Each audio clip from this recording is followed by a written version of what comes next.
Thank you for being here tonight. We're going to get started.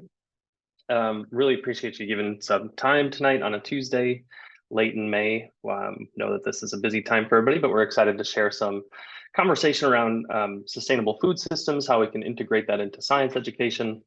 And so we're very happy you're here and very glad you came to join us this evening. So a little bit about who we are and what we do.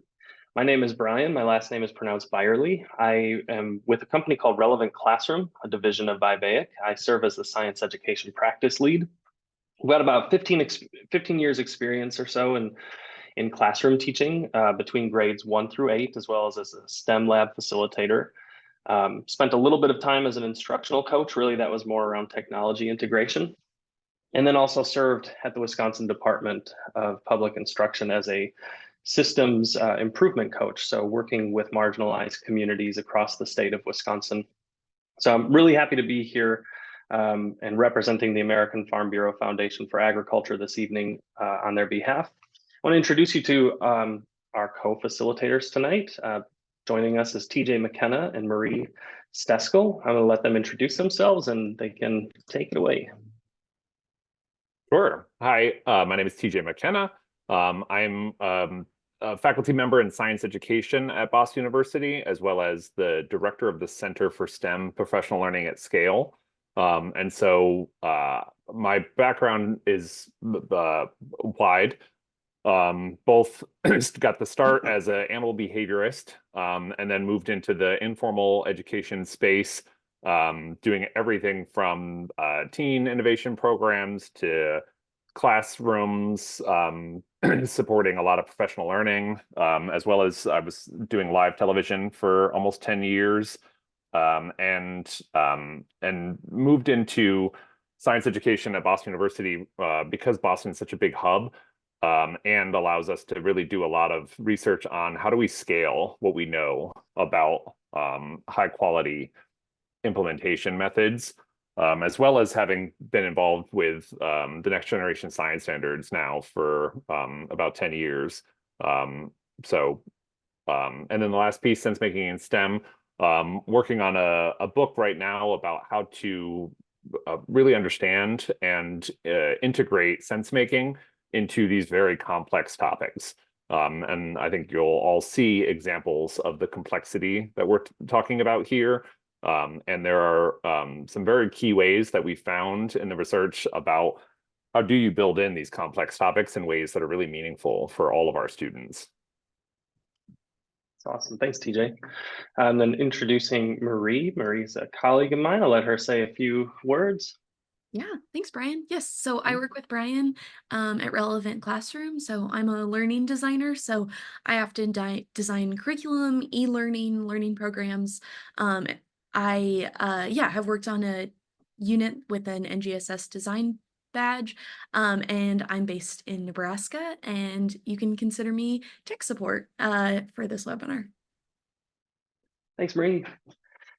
Just a couple of things about who we're here kind of representing this evening. So if you have not heard of the American Farm Bureau Foundation for Agriculture, it is a nonprofit organization, a 501c3, that is built to kind of foster and continue to push agricultural literacy. So building awareness about how our food is produced, where it comes from. And over time, we have worked with them, Relevant Classroom where I work, we have been their education director for about 15 years now. And over the last couple of years, we started to see a need to conceptualize science education with agricultural context and vice versa. How does science education weave its way into agricultural literacy? And because of that, we started to really find ourselves in spaces where we said, how can we support educators, both in the formal and informal space, to provide opportunities in the science education community? And we, because of that, started to form a platform called the Food and Agriculture Center for Science Education. And the Food and Agriculture Center for Science Education is where these materials can be found. We're going to share some resources from the center as we go through our presentation and our talk. This is a space that we envision holding the kind of a coordinated system of support for the science through the lens of agriculture opportunities. So planting that seed, we hope to share a lot of the resources that we've begun and where we want to take that in the future. So our agenda today, we want to talk a little bit about how do we connect to students' lives, interests, and identities. And we're going to explore a little bit of some research and data that support that why agriculture is such a perfect context for science learning through some of the things that TJ talked about, the complexities of our global food system, and just the opportunity to put an applied lens to scientific learning. So we're going to talk a little bit about that, and then we're going to dig deeper into making sense of those complex topics. How can we do that in our classrooms or in our settings that we find ourselves? And hopefully be able to show you how some of these resources can be adapted to meet your needs. Marie's going to share with you a dashboard. On this dashboard is all of the links we're going to share, plus some of the studies that we cite. So consider this almost like your table of contents as we move through. When we do break into a little bit of our small groups, and we have enough to maybe form 1 or 2 groups tonight, which is great, there are some activity links that you'll see. And we'll walk through where to click on those and how to access those as we do a little bit of collaborative sense making ourselves. So just want to make sure we all have access to that, and we will get going. So this conversation, this webinar really came from a blog series that TJ and I wrote for the AFBFA that really asked to say, like, well, how do we connect to sustainability and resilience and use agriculture as part of making sense of this really complex topic? Because everybody's talking about sustainability. We hear it all the time. There are these 17 development goals from the United Nations. The United States Department of Agriculture has its definitions of it, yet it sometimes can be elusive to define it itself. So we've got all these big problems that are constantly put out there as well. We're going to have droughts displace 700 million people, and we need to feed 10 billion people by 2050 or 9 billion or whatever the figure is. And these are problems. I'm not trying to downplay that these aren't problems, but when we approach sustainability with just those things, we can't really get into those contextualized or small bite-sized pieces that we need to. And we oftentimes end up with maybe perhaps some conflicting claims. So for instance, if we're going to contextualize with agriculture and we think about this, we very often hear in our work, a lot of zero-sum arguments. For instance, a plant-based diet. So you might have advocates for plant-based diets argue that consuming fewer animal products reduces the environmental impact of food systems. And they'll point to research indicating that plant-based diets have lower greenhouse gas emissions on land use, and they can alleviate pressure on ecosystems. And truthfully, they have a point to make. There is a lot of sound science that supports this. On the flip side of that, people will argue that not all animal diets are unsustainable, and they might even suggest that well-managed regenerative livestock systems can have a smaller environmental footprint than even some of our plant-based diets. And there's tremendous amounts of research to support that as well. So you have these two conflicting claims that are completely at ends with one another, yet they both make really great points and are both substantiated with evidence. So we can continue looking at that through local food systems, global food systems. One that I always hear very often in the work I do as we work with educators in this space is looking and evaluating claims. Some studies will suggest that organic farming practices are more sustainable and environmentally friendly because they reduce the use of synthetic pesticides and fertilizers that promote soil health, lower greenhouse gas emissions. And meanwhile, proponents of those farms counter that the world's small farmers they can improve fertility without those fertilizers. And they're right to say that. There is a tremendous amount of data to support that. And those who favor conventional agriculture might say, well, there's a lot of modern mechanization, irrigation, fertilizers, improved genetics, increased yields that help meet that demand. And they're right too. So I share these conflicting claims because it can be very challenging in this space to find, how do I navigate this as an educator? How do I move through some of these very complex topics? Because it doesn't need to be an either or proposition. Both of these approaches offer badly needed solutions, and neither one alone is going to get us there. So when we think about those big problems of sustainability, if we can't get more kids diversified and into the innovative space of agriculture, I think that we won't get to those goals. And so let's talk a little bit about that. Recently, there was a study that came out of the Smithsonian, and there is a large contingency of American teachers and educators. This was about 2,500 educators from formal and informal spaces. And 80% or so, maybe even more, would agree that teaching sustainability is going to have a positive global impact. However, when we look at that and we start to look at the support that educators have in it, those numbers tell a different story. So educators are saying really no support around this. How do I contextualize this? What context can I use? And that's what we are setting out to do, is to start to say, how can we have some of these conversations? So specifically with agriculture. Now, thinking about claims and thinking about something that comes up scientifically very, very often is greenhouse gases. So what we're saying is, like, we have some things that we can talk about scientifically. If we look at the United States EPA, they kind of have a figure that says about 10% of the economic sector attributed to agriculture is about 10% of our greenhouse gas emissions come from agriculture. Globally, on the Food and Agriculture Organization, the United Nations, it's somewhere around 20%. So either way, we have greenhouse gases. It is a output of the system, and something that we could use agriculture as both. We could look at the solutions with that to try to lower that. But if we start to look at how many kids are involved in agriculture, that's when we start to see some discrepancies in data. And what we found was very, very often, the folks who are going into agricultural careers, agricultural sciences, typically were taking agricultural courses in high school.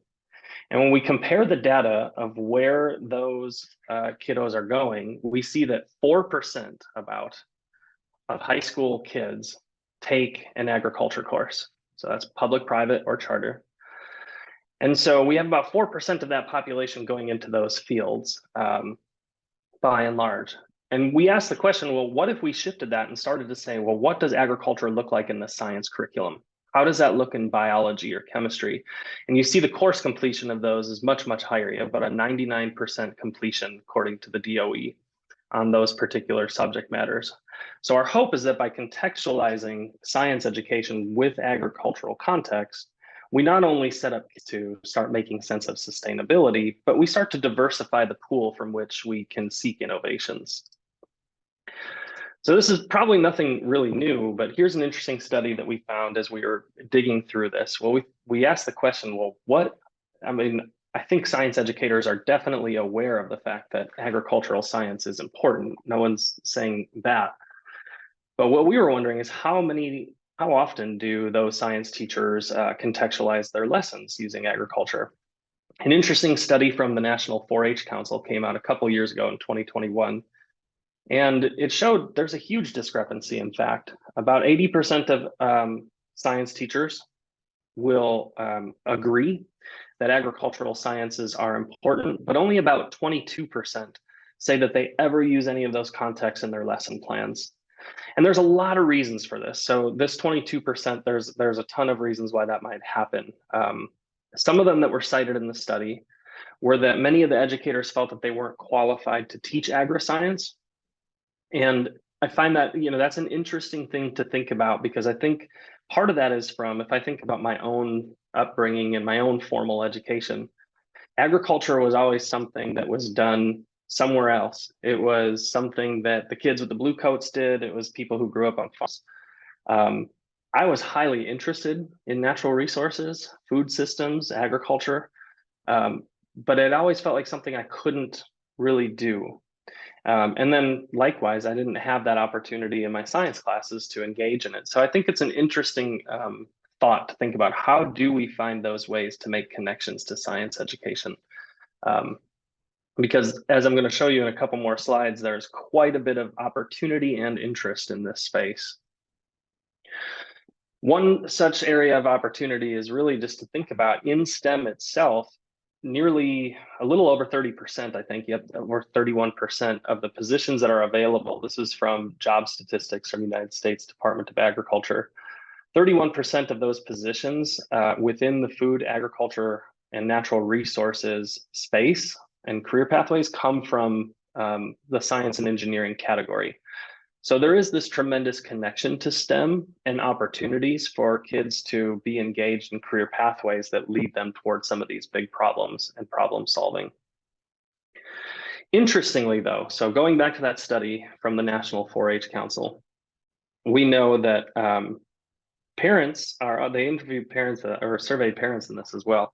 And I found this really interesting. They thought that 86% or so said that they would encourage their students or their children to go into careers in agriculture, but only 70% felt that they would not do it. They would not pursue that career. So we have kind of a double-edged sword happening here. At school, they're not being exposed to agriculture, and at home, there's a belief that they're probably not going to go into it.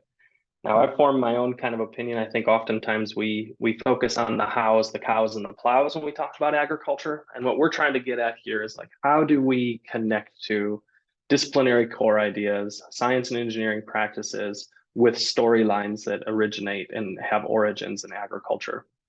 And the reason that we have pursued this so strongly is because we know quite a bit about what drives students is solving meaningful problems, being involved in advocacy towards these things, being involved in innovation around these problems. And we know from several surveys, this is from a Gen Z survey put out by the National Dairy Council, we know that many students, Gen Z kids, care deeply about how their food is produced. But on the flip side of that, they don't know a lot about it. And what's interesting to think about, or what I'm excited to think about it, is that that void is also showing us that there's an opportunity here because students are curious about it. They don't know much about it, which I think is going to lead to some really great learning opportunities. So as we dig into our first little activity and conversation, we're going to try to put a little lens to this. We're going to do a Freire model brainstorm. So this is just an opportunity to get our thoughts down and start to connect with the people we serve. Now, I understand some of us may not come from a formal education space. We might not be teaching in the grades 9 through 12, but rather we might be serving a broader community. So as you do this brainstorm in your groups, try to imagine the people you serve, whether that is, maybe it's in an informal space and you're a director at a museum and you have students coming through. That's fine. You can think about groups of students as well. But if we know that they're interested, we have to start thinking about where can we connect to our students and their lives and their cultural assets that they bring to the table. So we have students who might experience food systems very differently. So in this particular realm, we are going to kind of think about these 4 quadrants, how cooking meals or food security might affect students' ideas about agriculture. What do you think they might be coming into? And this could be a very good space to start your design process if you're thinking about maybe creating new lessons or including a new unit in your curriculum. Try to connect with where those students' cultural funds are going to lead them into that exploration. Here's an example of what this might look like, and then I'm going to walk through just a little bit of the design of this Jamboard for you. So if there are some categories where you're writing your thoughts in and it covers 2 spaces, that's totally fine. Just go ahead and allow it to cover both of those quadrants. And to take a look at what this looks like, I do want to call out so that we know where it's at. So on your dashboard, there is a link. We're only going to be 1 group tonight since we're a small group. If you've not used a Jamboard before, there are a frame bar up at the top. You can drop this down and you can jump ahead to whatever group. We're only going to be here on number 1. The first 2 are the directions. You can skip over here to group 1. You know it's group 1 because there's a 1 up in the corner. And we are going to break you into small groups to have some conversation around this, to do some level setting, talk a little bit about the students you serve and how they might come into conversations around food systems and agriculture. But before I do that, I want to make sure that those directions were clear. I didn't leave anything out, or if there's any need for clarity, please feel free to come off mute and go ahead and ask. We're a small group, so we can just have some conversation together. Go ahead, Marie, we can set those groups out and we will see you back at 6:30. All right, thanks everybody. As we move forward in our webinar and our presentation, our conversations and discussion, I'm going to turn it over to TJ to start leading us through and talking us through just some of the complexities of this, a little bit of the challenges that this might present in classrooms or in learning settings. So I'm going to, without delay, turn it over to him. Yes, and I'd love to start with this model, and rather than going through and asking everybody to share, we can all see what you've added. But I'd love to hear if somebody would be willing to share, like, what was challenging about this?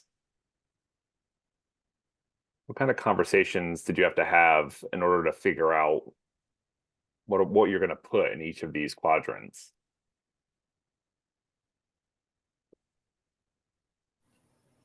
I can share. Thank you. I just can't get my camera to work. No worries. We were having the discussion on the bottom between the economic effects versus culture, because I think we were all from completely different areas and different backgrounds and teaching and working with students in a different aspects of life. But I know for me, especially, and someone else had mentioned it, the stigma with agriculture, it's the menial jobs. They're not owning the farms, they're the helpers. And a lot of our kids don't want to be part of that. So we were fighting that stigma on the bottom level of it. Right. Why would you want to do that if you could be a YouTuber? Exactly. Awesome. Thank you for sharing that. What other pieces were challenging about this?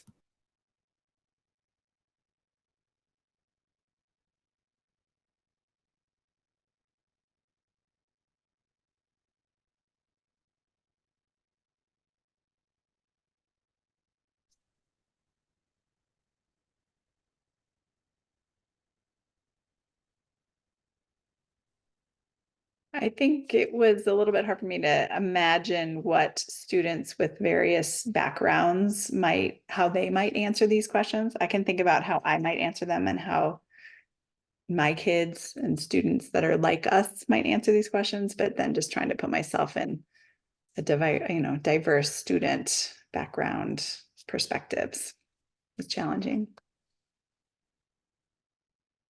Yeah, definitely. And oh, I'm sorry, Rita. Well, I was just going to add sort of a counterpoint to that, we always start from our own bias, our own preconceptions, and it's really important to examine those when you're thinking about different people's experience of agriculture, since so few people in our American population are directly tied to agriculture. However, we might make assumptions that there are certain populations that might. So we just had a school trip we're in central Pennsylvania, a local Mennonite Amish school came to our agriculture museum, and it took a moment to make certain first that I understood where these students might be coming from, where here in central Pennsylvania, I don't know where you all are from, but much of the rural farmland is still worked by Amish Mennonite families that have been here for decades, centuries. And the assumption might be that they are still very agrarian. However, I worked with the school director before they arrived to make certain that I understood what goals there were in bringing those students to our Agricultural History and Science Museum, and then had to parlay that understanding that these students still get their egg, though they might have chickens at home, they get most of their food from the grocery store, just like the elementary school kids that are attending the school down the road.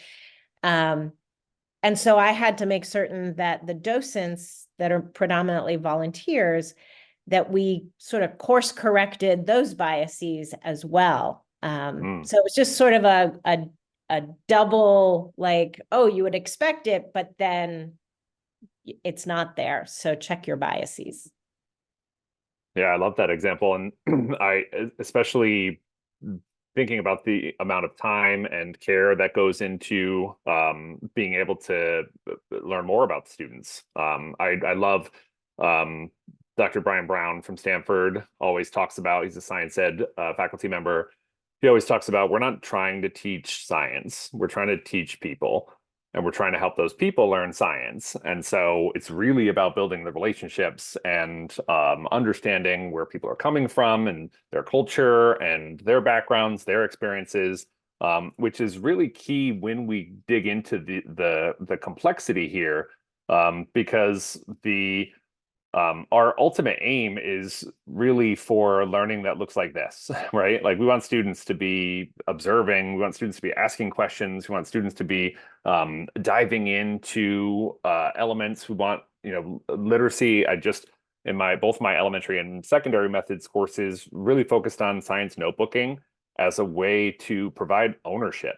Like when I was a animal behavior researcher, I have piles of notebooks that I still have kind of behind this wall, and I bring them and show them to students. Like these are mostly full of wrong ideas. This is what science looks like. Ideas, questions, thoughts, like most of them didn't lead to a publication or a paper or a presentation or anything compelling, but all of them were ideas, topics that I was excited about. I thought I noticed something and I was really intrigued and wanted to dig more into that. And so it really brings us to thinking about putting on this lens of agriculture and food systems through, like, how do we bring that to life? How do we bring the topic in where it's not just somebody who's really, really excited about the topic, who kind of, in the more traditional way is excited to spew the facts that they know and tell all of those different pieces. And so we know through the next generation science standards that phenomena and solving problems are big, but phenomena is a very complicated thing because people always think like the phenomena has to be phenomenal. It has to be this explosions and crazy, everybody always goes to climate change because what could be more complicated than that? But then immediately it becomes daunting of, well, where do I start? And don't I have to pre-teach this? And what about the vocab? And students don't have the background knowledge of this and that. And very quickly we fall into that deficit framing rather than focusing on the strengths that we know all of our students have a wealth of knowledge and experiences and things that they've seen on YouTube videos and television and through talking to their friends and family members, community members. And so this spectrum of phenomena for learning being less like just the hook or learning in a prescribed sequence or I'm sure you all had the experiences with the lecture coupled with the lab to demonstrate a concept. We're going to do this and this is what your lab's going to look like. And then you're going to find this. And all of the students just kind of go through the steps to confirm that they can get the same result that was demonstrated in the front. Rather than using phenomena as this motivation, this like need to make sense of something. It often creates this iterative cycle where you're making observations, you come up with questions. They call them the science practices because the more you do it, the better you get. So the more that you ask questions, the better your questions are, and the more you're able to build on and borrow questions from a colleague or a classmate. And then over time, this shift is toward students are in, they're bought in, they want to answer their questions, and then becomes a search for data and evidence to be able to build either your argument or construct your explanation. And so without diving into a ton of examples, agriculture really exists at a really interesting kind of leverage point. It's that connection between the natural system and the human system. And often we, as educators, silo things.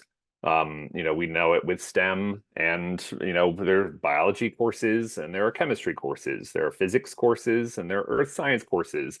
And agriculture overlaps a lot of those topics. And I think reflecting back um, on the model, thinking about how students may view these careers is less about being able to just introduce them to a list of, well, you could be this or you could be this of all these different careers, rather than putting the complexity out there, letting students see the innovation that's involved in these different pieces. And then speaking of complexity, this is one of my favorite graphics, that is the global food systems map. And I know it probably looks like one of those magic eyes where you have to like bring it close to your eye and stare through it and try to see the elephant or whatever it was. You can never see it. But there are so many pieces here, and we want students to be comfortable with like just take a piece of this, take a single piece and be able to pull it off, something that they're interested in. Because one of the reality here is no individual understands all of this at an expert level. And so rather than showing this to students and having students think that this is overwhelming or I can't do this, I'm not going to be able to, it's not all about you figuring all the pieces out, but this is where you really can give students agency. What are you into?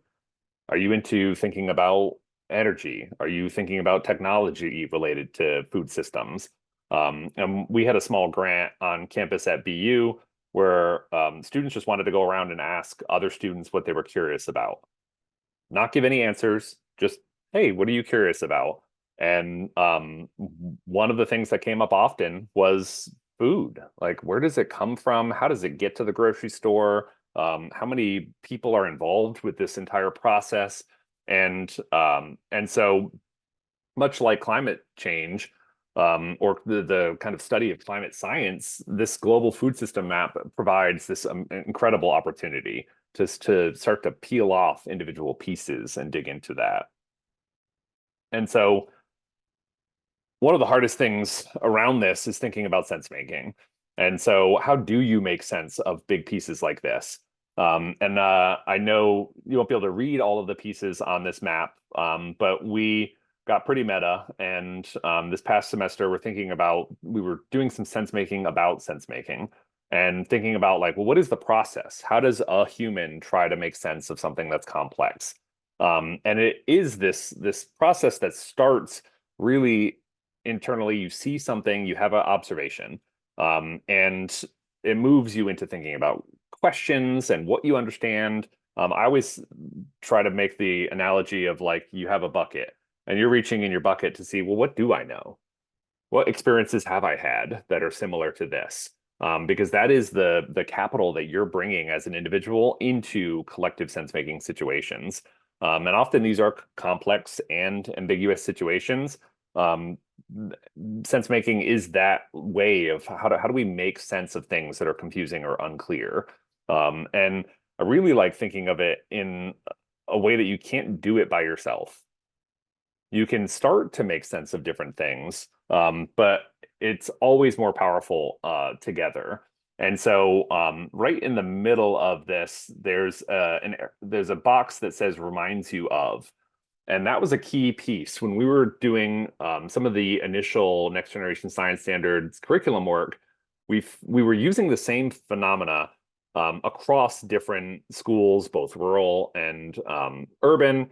And we found that they were working really well in some schools and not others. And there wasn't a pattern to it. There wasn't anything else we could figure out. And so we're lucky enough to have individuals that could go and visit and just listen to what the teachers were doing. And the teachers that were having a lot of success were sharing a phenomenon, and they're asking their students about what they observed, asking for questions. And then when they got the questions, if they're building a driving question board that might house all of their different questions, they would say, all right, well, in a kind of different question, like, what does this thing remind you of? And that was the key. That was such a huge hook for students to be able to say, it makes me think of this, or it makes me think of how, when you go to Starbucks and you're asking what kind of milk, like, are those all milks? Like, can I get oat milk and soy and all of these different pieces? And it's, in a sense, it's a formative assessment because you're asking students like, how do you connect to this content? And they found that students were more invested, and they also often had a phenomenon that they were using in their unit that students were like, they were being nice and they were playing along, but they were like, this is boring. We don't want to learn about this. But often one of those, it reminds me of this, was better. And so teachers were able to create this like curated catalog of phenomena that students were like, actually, it's making me think of this thing or this TikTok video that I saw that I'm really wondering, is that real? Can you really put a banana on a kiwi and then it grows more kiwi into the banana? And like all of these things that seem silly at the beginning, but really allow students to go deeper and problematize some of these topics. The other piece is that connected to those practices is the sense that the science practices are not this list. It's not the scientific method. It's messy, and students will come into it from all these different places. Whether somebody has to draw it out first, or somebody has to obtain, evaluate, communicate information. Like people need to Google it. I do a lot of professional development around the country, and I say that there's usually two people that have to Google it. They're like, I just need to know. I have to look it up. And like, that's fine. Like we all have different ways that we process this. And that's why not doing it in a prescribed way allows more students to have broader access to these topics. And it allows you to collaborate and work in some of these pieces, all with these questions in the middle. I'm not going to read all of them, but like, what are we trying to figure out?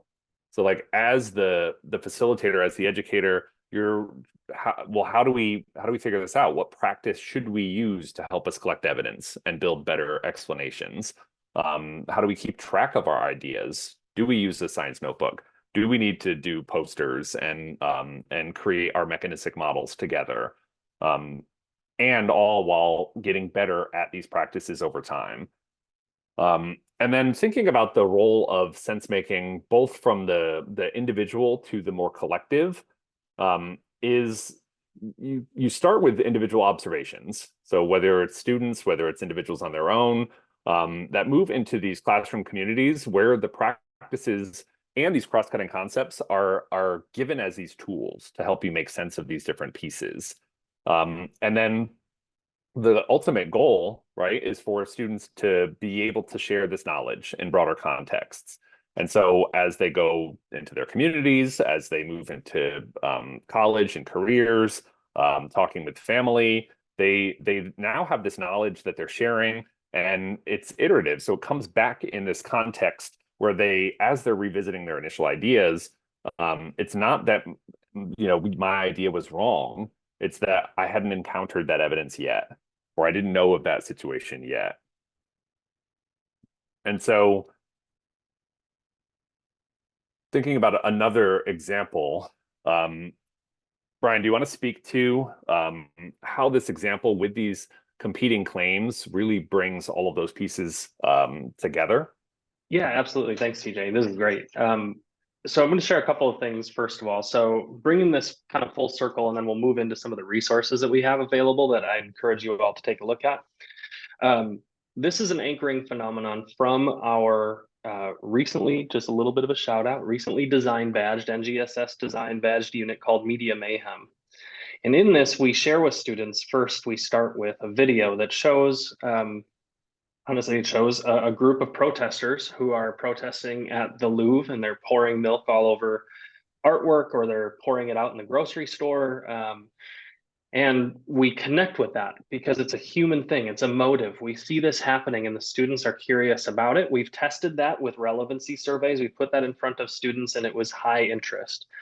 And then we went deeper and we asked kids, well, what does that get you curious about? And time again through that study, it led us to figuring out that, you know what, actually, there's quite a bit of those competing claims. So back to the very start of this, kids were really curious. They're like, hey, I heard that the dairy industry, for instance, destroying the earth and that we shouldn't drink milk, while another student saying, no, they're doing quite a bit to restore biodiversity and they're doing quite a bit to mitigate greenhouse gases. And so we have these opposite ends of the spectrum. And it didn't take us much more than 5 minutes really to jump into the internet, what we call the shadow curriculum that all of our students are engaged in. And we found headlines from multiple different fairly credible sources that made all these competing claims. Well, thinking back to what TJ said about sense making, in order to make sense and evaluate those claims, students have to wrestle with those problems. They have to discuss them and they have to collect evidence and observations and start to look at how does this actually play out in real life. And that is the basis for this unit. For time's sake, I'm going to skip ahead just a little bit and share a little bit where you can find that and think about how you might use this in your setting. So that unit is written with a 5E learning model. There are, I think, 5 different instructional sequences as well within that. So we explore things like the dairy food system, greenhouse gas and carbon cycling, biodiversity and environmental impacts, as well as then engineering solutions. So one thing that we found in the research, the trove of research, going back to relevancy, was that this shadow curriculum, the shadow curriculum I'm talking about is just like this constant inundation online of information. I'm not even going to say misinformation, I'm just saying information in general. There's an overload. And the thing is that if we don't start sharing with our students, we're seeing a high correlative effect that all of these doom and gloom situations that are constantly in front of them, again, not to downplay those problems, not to say that those aren't real, but what's happening is that there's a lot of hopelessness and students are going, man, the adults aren't trying much, or there's no hope in trying to figure out these problems. So in order to address that, back to what TJ was saying, we don't need phenomenal hooks. We don't need big phenomenal things, but what we can do is start to give these contextualized instances of where sustainability, resilience, food security come to life. And part of that is making sense of these large, complex topics. So if we can equip our students with the skills and the tools and strategies to do that, we believe that we can move forward towards more innovative solutions and towards some of those goals in a positive way. So I encourage you to take a look at the unit, but there is also quite a bit more. We're going to dig deeper into these in later webinars throughout the year. So at the Food and Agriculture Center for Science Education, we will have webinars on task libraries and high quality instruction around assessment as well. What does that look like when we use in a concept called transfer tasks? So for instance, maybe you're learning about, I'm going to pick something kind of out of thin air. Antimicrobial resistance is a common one. So there's a lot of different units out there that fall into biology around AMR, antimicrobial resistance and stewardship. And it's typically contextualized with healthcare. And we are saying, well, what if they had to transfer that knowledge to, say, animal agriculture or livestock? That's just one example. So we're taking that context and we're transferring it, and you can have near transfer or far transfer depending on the scenario. And so we're trying to build out, we have a library now of about 10 tasks I think are available. We're shooting to have quite a bit more that will align with curricular materials that are in the field, so that when there are opportunities for transfer, educators can reach into that pool and say, okay, I want to see what happens when we put an agricultural spin on this, a scenario to this. Are students able to take what they learned in this unit about human health and development and apply it to animal health and development? In hopes that for a lot of things, number one, because the journey of learning something new is really what it's about, and helping kids see new context. But number two, maybe it introduces a context to a student that they never thought that they would be interested in. Like I said, when I went back to my formal education, I looked at that and thought, man, I've loved doing some of those things. Especially, I grew up in rural Wisconsin, and then I taught in urban Wisconsin in Milwaukee. So I have like both of these different spaces.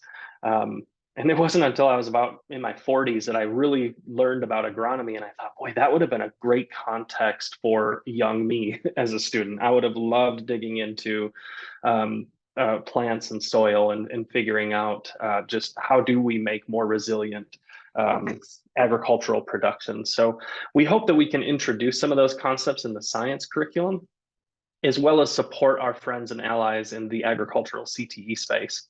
So TJ also talked a bit about phenomena. We do have a phenomena bank. These are linked on the dashboard as well. If you're looking for phenomena, we've got a few that are fully vetted. They're connected to disciplinary core ideas. There are some instructional design considerations for you, but we recognize that all of these should be adaptable. So they're all Creative Commons 4.0. They're available to you. You can take them, download them, use them how you see fit. There are also links to resources, the scientific studies that support the explanations of those phenomena. So we encourage you to take those and use them for your setting how you see fit. And then professional development, this is part of the coordinated system of support that we talked about. We do offer a number of different opportunities from webinars. We have some asynchronous modules on the website that I encourage you to take a look at that include how to work through a storyline, how to use transfer tasks in your classroom. And then coming soon, we will have a async on phenomena as well. And we have immersive professional developments that are also available through the site. These are on-site workshops in the field. We take educators to cattle ranches, farming operations, methane digesters, you name it, and we try to surface candidate phenomena, and then we work directly with the educators to put that into practice in their classroom. So encourage you to take a peek at that. We thank you so much for being with us tonight. Really do. We know it's a late time of the year, being May, and I'm sure we're all exhausted and ready for that summer break, but we do appreciate you being here tonight. There is a small, it's only 3 questions survey at the very end of that dashboard. I please would encourage you to let us know how we did and let us know if there's any other topics that you would be interested in hearing about from the Food and Ag Center for Science Education. So thank you so much. We hope to see you again soon. Take care. Thank you.